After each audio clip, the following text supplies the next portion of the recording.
Anda kembali bersama Muslim Update Ajwa TV bersama saya Asran Syadi. Sebelum kita masuk ke informasi selanjutnya, saya akan sapa terlebih dahulu Ustadz Erik Yusuf yang sudah bergabung bersama kami. Assalamualaikum Ustadz Erik.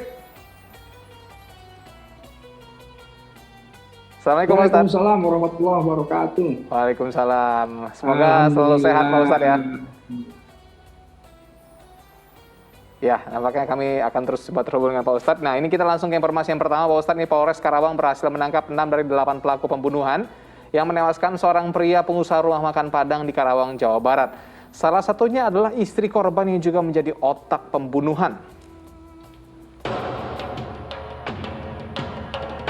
6 pelaku pembunuhan terhadap pengusaha rumah makan Padang di Jalan Jeruk Guro, Kelurahan Nagasari, Kecamatan Karawang Barat, Karawang ini hanya bisa pasrah saat digiring petugas. Salah satu tersangka adalah istri korban yang ternyata menjadi otak pembunuhan yang sudah direncanakan sejak September silam. Istri korban meminta bantuan pada 7 orang pelaku lain untuk melakukan pembunuhan terhadap sang suami dengan imbalan sebesar 30 juta rupiah dan tercantum dalam surat perjanjian di atas materai. Dari hasil pemeriksaan, sang istri mengaku sakit hati kepada korban yang sering meminta uang kepadanya. Korban sakit hati karena menurut korban pelaku ini menyusahkan, sering minta uang, kemudian ada ada will lain lah gitu, ada will lain, wanita idaman lain. Polisi mengamankan sejumlah barang bukti, diantaranya ponsel, surat perjanjian, motor, serta uang tunai 30 juta rupiah, sementara 2 pelaku lain masih dalam pengejaran. Aksi para pelaku mengepung Hairul Amin dengan sepeda motor sempat terekam kamera pengawas CCTV pada 27 Oktober lalu.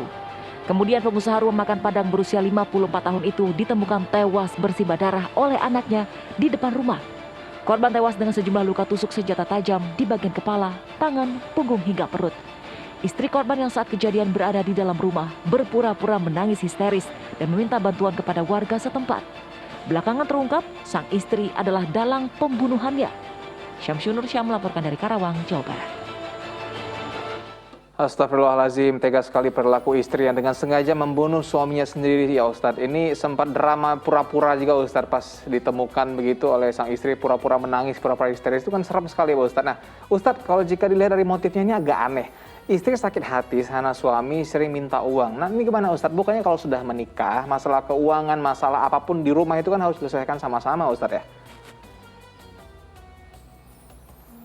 Ya, kita tentu prihatin ya terhadap apa yang diinformasikan tadi, terutama pembunuhannya. Pemicunya apapun bisa kemudian menjadi masalah, tapi ya tentu jika kemudian tidak ada kesabaran, tidak ada musyawarah ya, apalagi di dalam pasangan suami istri rumah tangga, ya tentulah semua akan menjadi alasan ya.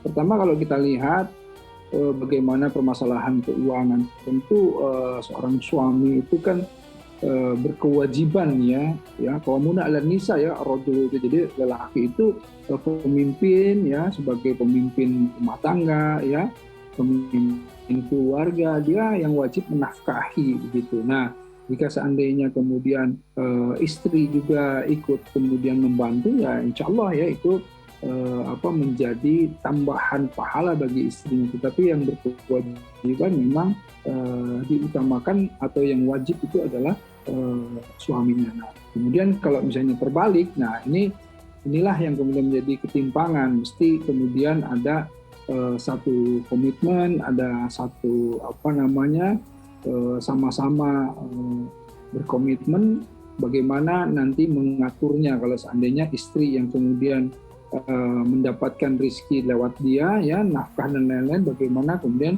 suami mengaturnya, dan ini juga sebetulnya bisa diatur dalam kondisi-kondisi tertentu, kurang lebih seperti itu. Nah Pak Ustadz, ini kan dalam perspektif Islam sendiri, bagaimana hukuman bagi seseorang yang melakukan pembunuhan berencana nih Ustadz? Nah ini kalau pembunuhan berencana ini kalau di dalam bahasa Al-Quran itu atau bahasa agama itu qatul al-am, jadi pembunuhan dengan sengaja ya. Nah pembunuhan dengan sengaja atau memang berniat membunuh gitu ya. Ini kalau kita lihat di ayat di dalam surah An-Nisa ya, ayat 93 disebutkan wa may yaqtulu mu'minan muta'amidan. Nah, di sini muta'amidan itu disengaja, barang siapa yang kemudian membunuh seorang mukmin dengan sengaja gitu ya. Fa jazaohu jahannamu khalidan fiha. Jadi balasannya adalah jahanam yang kekal di dalamnya. Nah, di sini dan Allah murka kepadanya dan menyediakan azab yang besar baginya. Jadi betul-betul kemurkaan Allah gitu. Kenapa kemurkaan Allah? Karena kalau kita lihat membunuh dengan sengaja itu kan ada beberapa hak yang kemudian dilanggar, terutama haknya Allah, hak ahli waris, hak yang dibunuh gitu. Nah, jadi kalau kita lihat betapa Allah memurkai yang namanya pembunuhan itu ya. Ada satu ayat juga yang menyatakan wala taqtulun nafsa ya allatil haramallahu illa bil haqqi ya wa man qutila mazluman faqad ja'ala liwayhi sultanan fala yusrif fil qatil innahu kana mashuran. Jadi dan janganlah kamu membunuh orang yang diharamkan oleh Allah untuk membunuhnya kecuali satu alasan yang benar, dan barang siapa yang dibunuh secara zalim maka sungguh telah memberi kekuasaan pada walinya dan janganlah walinya melampaui batas. Jadi artinya tadi ada hak-haknya begitu ya. Nah, membunuh seseorang itu seakan-akan dia membunuh satu keturunannya atau satu zuriat, satu anak cucunya, karena dia berpotensi kemudian mempunyai keturunan-keturunan. Dan inilah yang kemudian Allah murkai. Ya, semoga kita dijauhkan dari niat jahat seseorang yang kalau misalnya kita lihat nih sungguh luar biasa sekali Ustaz, dari istri sendiri gitu Ustaz, mau membunuh suami cuma masalah uang gitu Ustaz. Semoga kita selalu dilindungi oleh Allah Subhanahu wa taala Ustaz. Amin.